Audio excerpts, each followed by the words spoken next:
Je,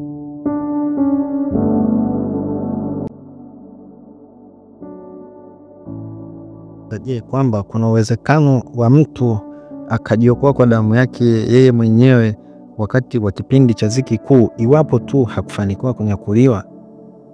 Ndio. Tuangalia neno la Mungu linatuambia nini na neno la Bwana limeagiza nini.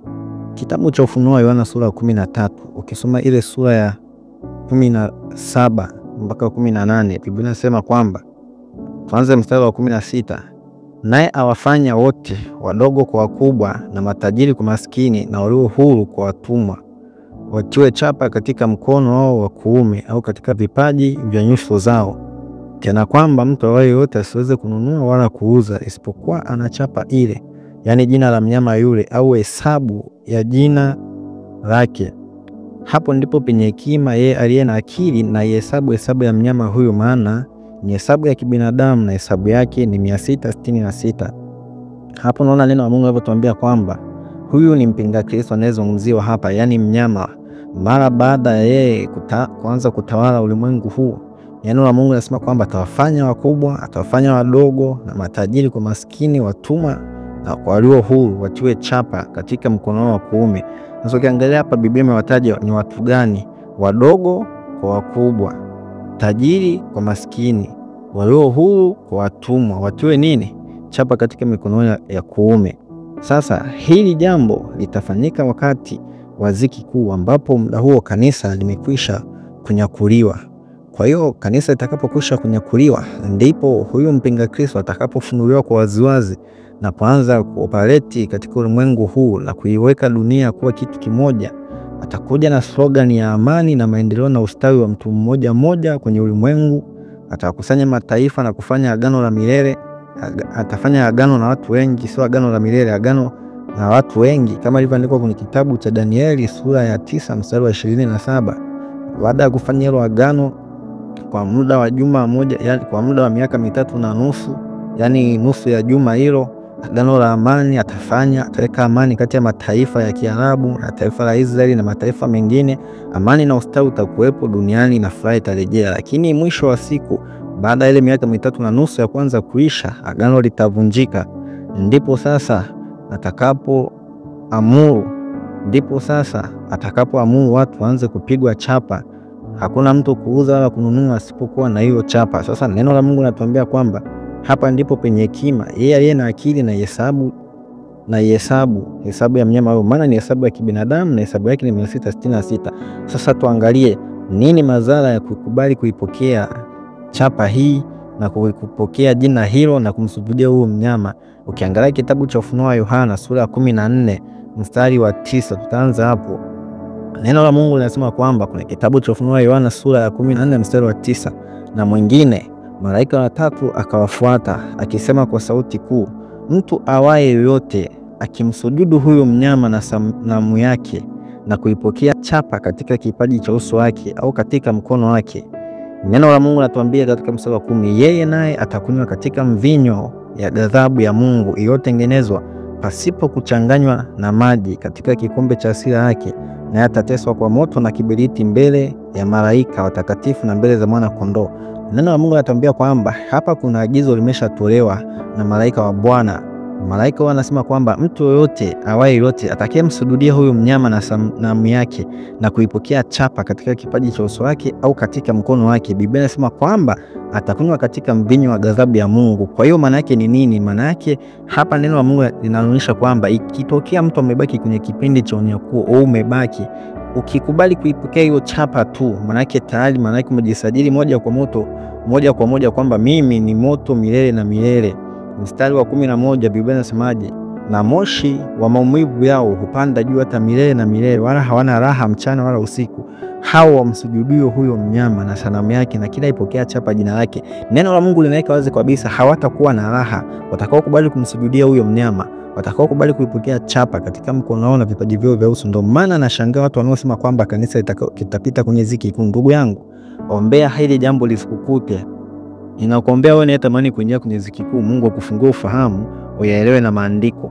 Maana wapo watu wanaoamini kwamba watapita kwenye dhiki kuu wajaribiwe Sikiliza nikwambie, ziki walioipitia wakina Petro, wakina Yakobo, wakina Stefano na mitume wa Yesu Kristo sio ziki ya namna hii ambayo Yesu alizungumzia kwamba hiyo ziki itakao kuja haijawahi kuwapo. Kwa hiyo hiyo ziki inayozungumziwa maana yake sio ile walioipitia. Ndio maana Yesu akasema haijawahi kuwapo toka kuumbwa kwa ulimwengu wa dunia. Kwa hiyo haifanani na ile waliopitia kina Petro. Ndio maana Yesu akasema haijawahi kuwako. Kwa hiyo maana yake ipo mbele inakuja. Hata kina Petro hawajaiona, hawajaipitia.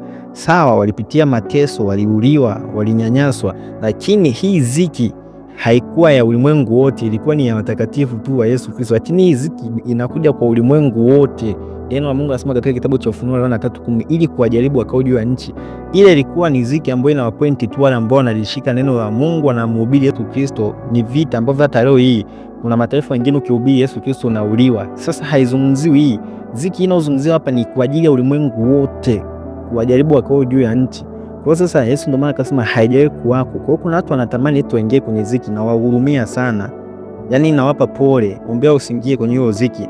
Sasa Biblia inasema kwamba hawa wanaomsujudia huyo mnyama na sanamu yake kila chapa yake, Biblia inasema kwamba hawana raha mchana wala usiku. Kwa hiyo sasa, na hapo ndipo penye subira watakatifu hawa zishikao amri za Mungu na imani ya Yesu. Hapa kuna watu wawili, hawa zishikao amri za Mungu na imani ya Yesu. Sitaki kuzungumzia hapa. Mstari wa 13 Biblia inasema nikasikia sauti kutoka mbinguni ikisema, andika, heri wafu wafao katika Bwana tangu sasa, naam, asema Roho, wapate kupumzika baada ya taabu zao, kwa kuwa matendo yao yafuatana nao.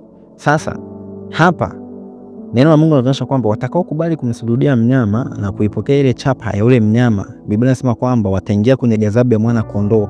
Hawatakuwa na raha usiku na mchana. Lakini kinyume cha hapo, watakao kataa chapa, watakao kataa kumsujudia huyo mnyama, watakao kataa, neno la Bwana linasema kwamba roho zao zitaonekana katika madhabahu ya mbinguni na damu yao ikidai kisasi. Sasa iko hivi, wapo watakatifu watakao toka kwenye ziki, wapo Wayahudi ambao watatoka kwenye ziki, watu wa mataifa wengine watakao kataa na kumsujudia yule mnyama.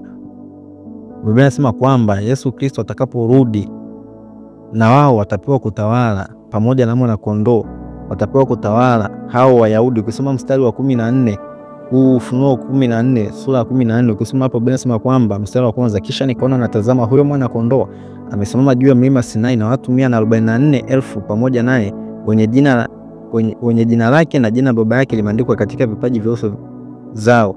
Nami nikasikia sauti kutoka mbinguni kama sauti ya maji mengi na sauti ya radi kuu, na hiyo sauti niliyosikia ilikuwa kama sauti ya wapiga vinubi wakipiga vinubi vyao na kuimba wimbo mpya mbele ya kile kiti na mbele ya wale wenye uhai wanne na wale wazee, wala hapana mtu aliweza kujifunza wimbo ule ila wale 144,000 walionunuliwa katika nchi. Hawa ndio wasiotiwa unajisi pamoja na wanawake, kwa maana ni bikira. Hawa ndio wamfuatao mwana kondoo kila endako. Hawa wamenunuliwa katika wanadamu na malimbuko kwa Mungu na kwa mwana kondoo, na katika vinywa vyao haukuonekana uongo, maana hawana mawaa. Sasa hawa watapewa kutawala na Yesu Kristo miaka 1000 na wao. Sasa hii miaka 1000 itakuja muda gani? Hii miaka 1000 itakuja muda ule mara baada tu ya ziki kuu kuisha. Biblia inasema kwamba mara baada ya ziki za siku zile, jua litatiwa giza, mwezi utakuwa mwekundu kama damu, nyota zitaanguka juu ya nchi na nguvu za mbingu zitatikisika. Ndipo takapoonekana ishara ya mwana wa Adamu akija juu ya mawingu. Sasa mwana wa Adamu atakuja pamoja na majeshi ya mbinguni, atakuja pamoja na bibi harusi kutawala miaka 1000 baada ya ziki kuu. Baada ya ziki kuu atakuja kutawala. Biblia inasema kwamba atakapofika pale kwanza tu, atakaposhuka kwanza atamuua, atamkamata mpinga Kristo na kumuua kwa pumzi ya kinywa chake na kwa uwepo kwake na kumtupa kwenye ziwa la moto. Atakaanza kuingia humo ni mpinga Kristo pamoja na nabii wake wa uongo. Kisha Ibilisi na Shetani atakamatwa, atafungwa kuzimu miaka 1000. Muda huo Kristo anatawala pamoja na watakatifu ambao walitolewa kabla ya ziki na wale watakao toka kwenye ziki. Kwa hiyo atatawala miaka 1000. Wakati miaka 1000 tunatawala, dunia itakuwa shwari kabisa.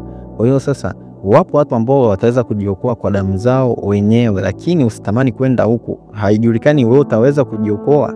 Ni heri, neno la Mungu limesema kwamba andika, ni heri wafu wafao katika Kristo. Biblia imesema kabisa kwenye kitabu cha Ufunuo Yohana sura ya 14:13, neno la Mungu linasema nikasikia andika, Heri wafu wafao katika Bwana tangu sasa, naam asema Roho, wapate kupumzika baada ya taabu zao, kwa kuwa matendo yao yafuatana nao.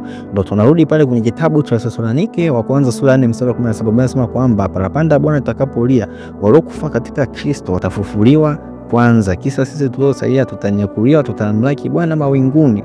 Ndipo tunapokuja kugundua kwamba ni heri ufe katika Bwana, usife kabla hujampokea Yesu Kristo. Hakikisha ndugu yangu unampokea Yesu Kristo na anakuwa Bwana na Mwokozi wa maisha yako.